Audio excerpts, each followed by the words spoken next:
Hey folks, Randy here, Dulin Cut Trim. So I'm a member, kind of off and on, with a lot of these Facebook groups, the lawn care Facebook groups, and I saw a post on one that kind of caught my eye, and I wanted to respond to it, but then I lost it, and so I figured I would respond to it in a video, put it on YouTube, and maybe the person will see it. Doubt it, but whatever. So the post was from a woman named Anna? I don't remember. I don't know. Might have been. And basically she was saying it's a female-owned business. I get the impression she's a solo operator.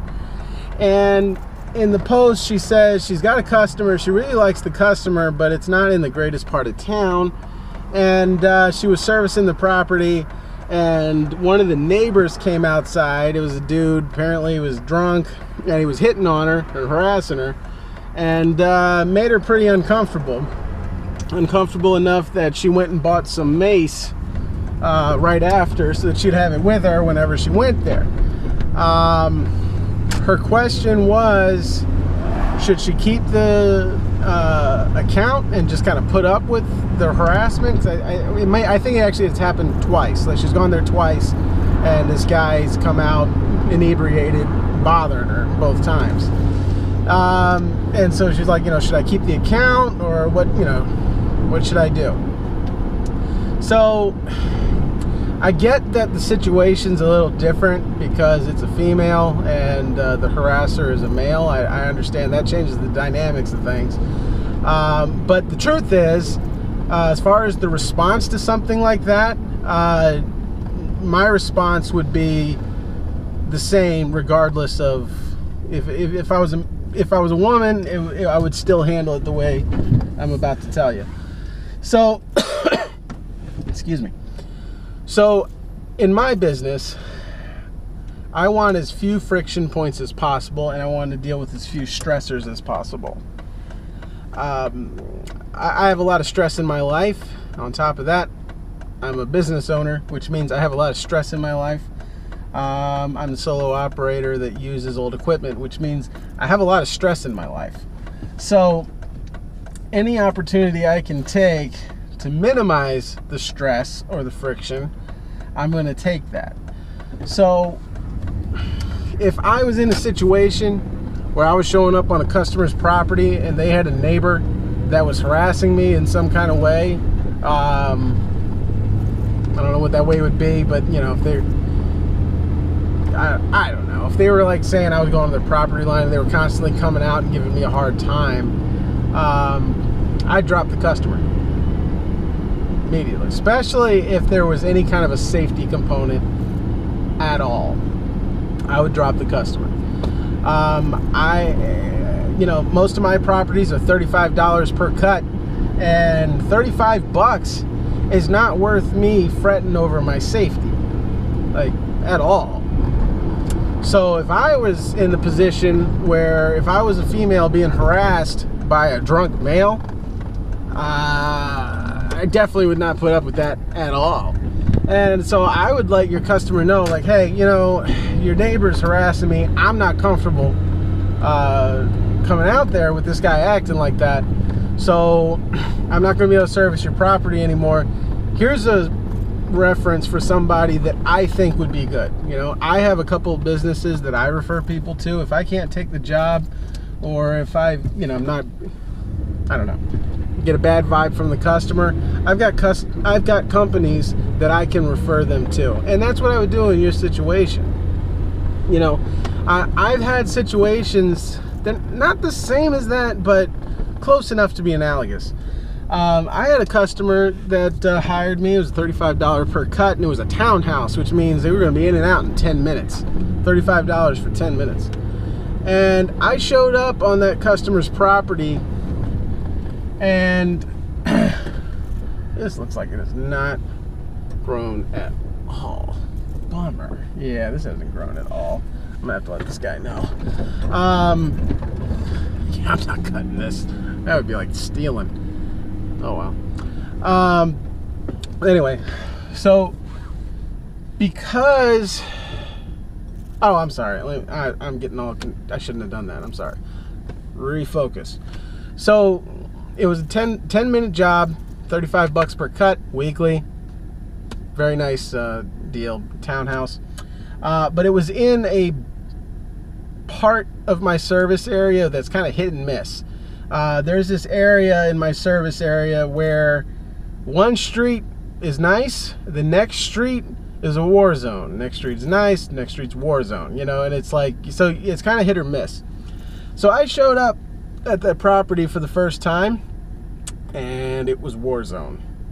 You know, boarded up windows, busted up windows, babies walking down the road with bottles in a diaper, you know, big ugly looking dogs, scary looking dudes, just and you know, the truth is I wasn't worried about my safety. The majority of people that I come across, I'm pretty sure I could take if it came down to it, or at least I'd be able to get away. You know, but there is a concern that my equipment was going to get stolen, and I'm a solo guy, and I was like, you know, if I'm going to service this property, like, the only way I'm going to be comfortable is if I hired somebody to literally sit in the truck while I serviced it. So probably that was probably unreasonable, but that's how I felt. And so I didn't service the property. I let the customer know, like, hey, you know, I don't feel like I can service this area safely. Here's a number for a company that might be able to help you out. And I walked away from it. You know, perfectly good job, easy money, 10 minutes for $35. You know, I feel like I probably could have made that work, but I chose not to.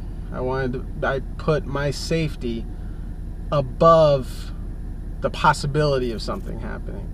And so I think, you know, for the female run businesses, I think you should just do the same thing that I do, you know. Don't just, you know, if you're uncomfortable, just don't do it, you know. If I'm uncomfortable, I don't do it. You know, if I get a bad vibe, I don't do it. You know, trust your gut. You know, there's a really good book you should read called What Every Body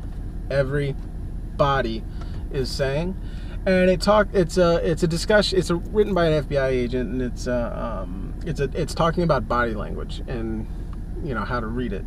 But there's a section of it that talks about our brains and how our brains interpret things, and how when you get that gut feeling, that's a part of your brain that's not necessarily associated with the language centers telling you that something's not right.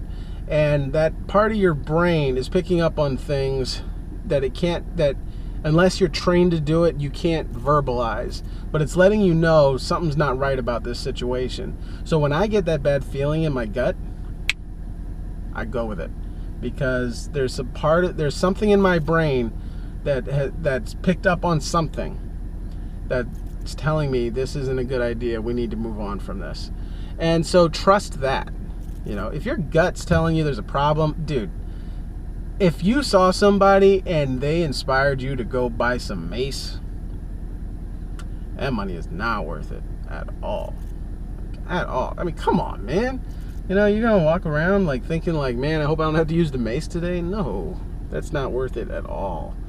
You know, so just put your safety first and don't even mess with it. Just stay away. Unless you're in Texas. Those Texas lawn guys, they like to show off their guns. So maybe put your gun on your hip if you're in Texas, and then you probably will not have a problem.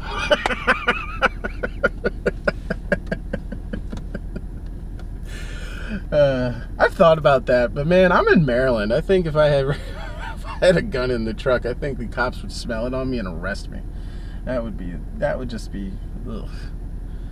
I don't have a problem with people that own guns. I don't own one, but if you do, I don't care. But man, like in the state I live, if I lived in Texas, because my wife's family's from Texas, if I lived in Texas, I'd probably own a gun, and I probably would carry it around because I really don't like the thought of somebody messing with my equipment. But I live in Maryland, man, and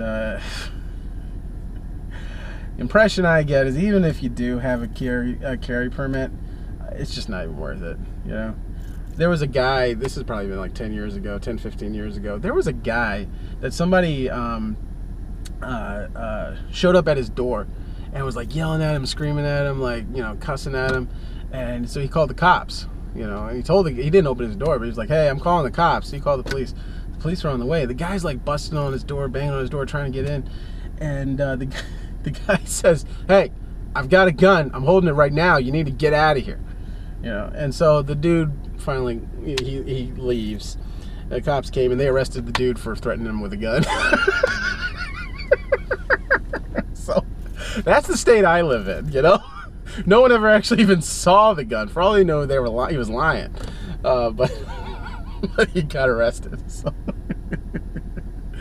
So I don't own one essentially for that reason. All right, man. Well, have a good one.